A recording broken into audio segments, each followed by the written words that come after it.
Um, I'll share Welcome now. to another episode. This is book 12 or 13? This is book 12. Yeah, book 12. Book 12. Yep. Okay. Book So number what do you got 12. today, Chris? The book today is a book called The Botany of Desire. Let me pull this one up here on my screen. Let me know when you can see it. Can you guys see that? I can see it now. Okay. So this book is called The Botany of Desire, and it's a plant's eye view of the world by the author Michael Pollan. Just right off the bat, like this author is becoming one of my favorite authors. He wrote another great book that I read. It was called Cooked, that we'll do like way later on down the road. But he also has a few other really cool books as well, that I want to check out. He's a great author. I think you guys would both enjoy him. Have either one of you read this one by chance? No, I have not. Okay, awesome. But well, it sounds interesting. I think I have it in my anti-library. Nice. Yeah, you guys are in for a treat if you decide to go down this one. So quick high-level review of what the book's about. So Michael Pollan, the author, presents case studies that mirror 4 types of human desires that are reflected with how we selectively grow, breed, and genetically engineer our plants. So the 4 plants that he picks and the human desire that he ties it to is the tulip, which he ties to beauty, cannabis, which he ties to intoxication, the apple, which he ties to sweetness, and the potato, which he ties to control. So this is like the history of those plants, or and how they've kind of spread and that produce that desire, and he goes down that road. So my reflection, as you can see, the title is "We're All Unique, Embrace It." So I'm gonna take you through what I mean by that. So first off, did you guys know that every apple seed is 100% genetically unique from every other apple seed? So like there's only one apple seed in the world that, there's no duplicate apple seeds out there that are genetically the same. Did you guys know that, out of curiosity? I did not know specifically, but I would agree. Because I don't think anything's the same, because you talking about how everybody is unique. Everybody have some slight different type of DNA. Right. And I think plants does the same way. I don't know, Blake, what do you plants do they have identical seeds, other plants? No, they don't. No. Like, so this is, I did not know this. So that's so I said in this reflection, I was like, I literally did not know that. I thought there was Honeycrisp trees and Golden Delicious trees and whatever other your favorite, a Fuji apple tree or whatever. I thought there was like, tree farms with like, apple trees. It was like, hey, we just grow Fuji apple trees here, or whatever it was, and we use Fuji apple seeds or whatever it may be. No, what I found out in this book is there's only one Honeycrisp tree that's ever been and will ever be ever in the history of the world, right? So what they do is they end up grafting, like they do with like vines and stuff like that for grapes and whatever, where it actually blends the DNA together and they end up getting a similar produced product, which is how we see at the supermarket. Like, you think that there's only like 10 varieties of apples or something like that. There's like hundreds and millions and thousands, unending amount of apples that get produced in this world, or that can be produced in this world. And I honestly, I had no freaking idea. I was like, this kind of blew my mind a little bit. And not like just that, it was the, all the plants are like that, right? I just didn't know. So, what ended up happening was at one point, somebody planted some apple seeds, tree grew, they liked Honeycrisp, and they were like, oh, this is really good. And, sweet, it was the only unique apple in the world. So they figured out a way to mass produce it. And that's how, we get our supermarkets, right? So for me, my reflection was like uncovering this information on this journey. It reminded me, as True was saying, of like, humans, right? We are all 100% unique. There is no other Blake out there in the world. There is no other True. There is no other Chris Sears out there in the world, right? Like we not are even all, twins. Not even twins. Yeah. I mean, everybody is 100% unique, so my thought is I almost feel bad for all the other apples these days, because we've basically systematically eliminated all the other varieties of apples in this world from ever having a chance to do anything. And we've, categorized and labeled and, and mass produced the same damn apple. Yeah, it's great for the Honeycrisp, but what about all the other millions of apples out there that nobody will ever get a chance to sample and see? And maybe there's something way better out there, So That's at a high level. That's my reflection is we're all 100% unique and embrace it. And I would hate to see only 10 humans out there, I guess, you know what I mean? If we like mass duplicated the same human all over the place and we all, had a similar look and size and feel and yada, yada, yada.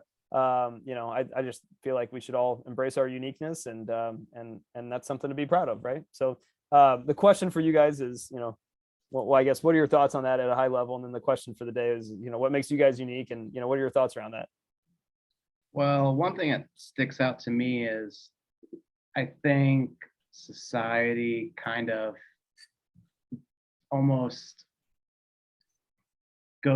wants us to go against being unique. It seems like we have to talk a certain way, fit a certain mold, act a certain way. And I think everybody wants to be liked and do what's popular and what's cool. And I think people aren't comfortable enough in their own skin and they don't let necessarily their unique selves always come through. I think they oftentimes kind of hide that, and I think it's sad. But I think it's something we should all embrace. And some people aren't going to like you for who you are, and that's okay. But the people that are going to be the people that you really connect with. So I wish people would embrace that uniqueness a little bit more these days.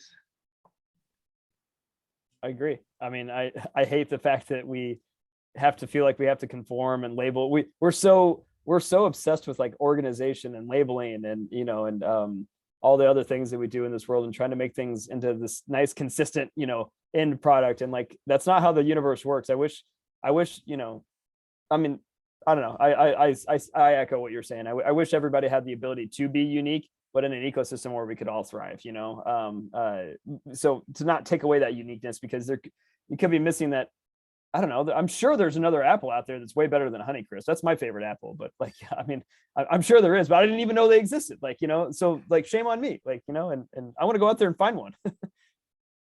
And I'd rather people be unique and not thrive and find their place than try to be someone or something that they're not and do pretty well and kind of constantly be fighting, who they are and their, what their interests are. And I think I think we could just do a lot more if maybe, we just kind of tried to stay true to ourselves and be who we are. Drew, what are your thoughts? So when you say your favorite apple is Honeycrisp, but I bet you someone else's favorite apple is some other apples. And that's what makes you unique, because you unique makes that also unique. And I think being unique is good. And I agree with Blake on his take on the social kind of like conditioning for you to be not unique. I think, so I want to add on top of what Blake had said, in terms of, I think we as a human person wants to be unique. But because of the environment and conditioning that we want to be, so there's a conflicting features, for lack of a better word, that we want, meaning we want to be unique, but at the same time, we want to feel we're accepted by society. So we try to mimic somebody who is the model of that society. And when we try to mimic them, we want to be like them. But that's only to the extent of wanting to belong. But deep down, we still want to be unique. Right.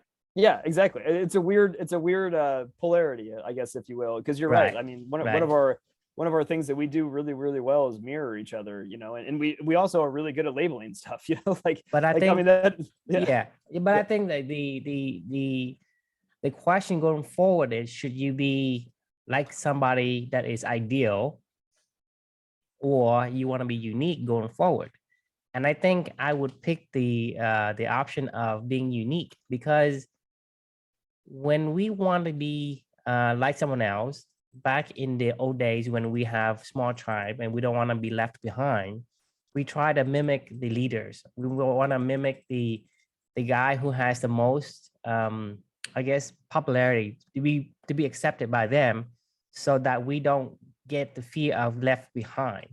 But that is no longer the case in modern society. So I think the embracing your uniqueness should be what we focus on. The other thing we need to do is we need to condition ourselves not to fall into the prey of wanting to be like another person just to belong, Right. because that's no longer the modern society. Right. Yeah, I actually, I feel like there's a hybrid model here that it goes back to balance, right? You know, there is some happy medium where you can still be, you know, yourself and your authentic self, I guess, if you will, and be able to express your core values and go live out your own mission and try to be the best, you know, unique apple that you can be, I guess. But at the same time, like, one of the things that we're so good at is the societal structure and like you said, mimicking each other and helping each other. So I feel like there's a happy median here that, you know, all goes back to balance, which is our mission, you know, at a high level. So like someday, I mean, that's kind of what Clubbing is all about, right? You know, it's trying to find that perfect harmony. Unite on the commonalities, but we retain the uniqueness to bring to that tribe, because, you know, we have some common goal, common values. That's why we unite together in the tribe. But at the same time, once in a tribe, you want to be unique. So there's that balance you're talking about. Exactly. Yeah, I think, you know, you look at like music, how people dress, and I think it's just crazy that, you know, how often you'll say you liked a movie or listen to a certain kind of music when you really might not like it, but it's what everyone's doing. And, you know, and society says, you know, like a man's supposed to act a certain way or look a certain way. And, you know, people try to become that. But also that's what makes us unique, is to be connected in such a common way. So you think about what make us prosper as a species is of that feature, is we unite together. And like we talked about before, you know, we unite together. We're not as fast as a cheetah, we're not as strong as a gorilla, but we can take down a woolly mammoth because we unite on common needs, common values, whatever the case may be. Make us a unique species, make us a species that is formidable. At the same time, we crave to be unique as well. So I think, you know, there is a fine medium between those two that we have to kind of juggle and balance.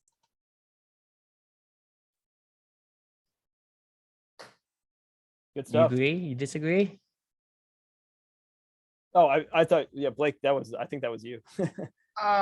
You know, that the whole you know, I feel like that common connection thing, I think when it comes to values and positive traits, I think that's true. I wonder, why do you have to connect with someone? I guess if it's things like interests, or if it's things like, you know, how you present yourself. You know, I don't know if I think as a society, if someone is different than us, we aren't very, it's sad, some people aren't very accepting of people, but, you know, I don't understand why that is.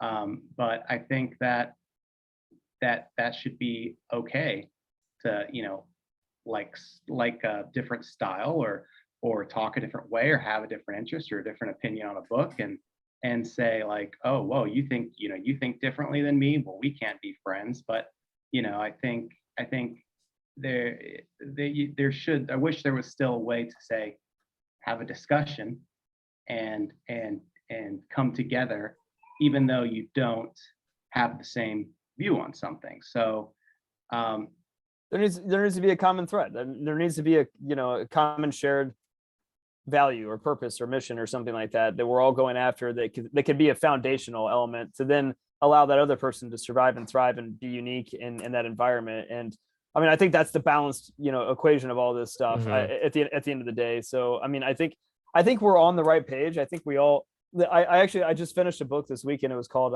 Free Agent Nation. I'm not gonna, I won't share my reflection for it or whatever, but it's about basically people leaving the organization, and going free agent, going rogue. And there's a lot of great things to that, where you get so much freedom and flexibility. But at the same time, there's some advantages to the organization. There's security, there's the ability to connect and socialize. Like, I think the mixture is a hybrid, of like, there is no the polarity conversation we had like a few weeks ago on the Kabbalion book. I mean, it's always there's always a pole to both sides. And I mean, I think 100% everybody being unique doesn't work. 100% everybody being a Honeycrisp doesn't work. But like somewhere in between, where it has to have a right amount, a right ratio, just like any recipe. Too much salt is not good. So you have to balance the salt and the sugar. So it's finding that right balance, that right ratio and proportion. I think that's would be the key. And unfortunately, we don't know what that is at the moment, but it's something we can strive for. Agreed. For some reason, this makes me think of people in politics where they try to say, "Oh, you're this or you're that," instead of just being your own unique apple and saying, "Well, I believe this, this, this. I don't want to be, labeled as this, this, this." I think I wish.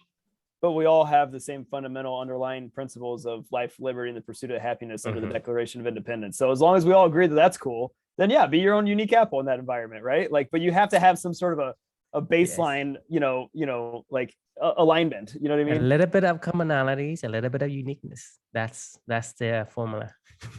Right. We can't have freedom, unlimited freedom, and uniqueness without some thread of a commonality amongst everybody.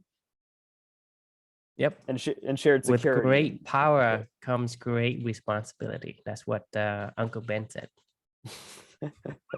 Nice. Okay. All right, fellas. Yeah. Oh, sorry. Go ahead.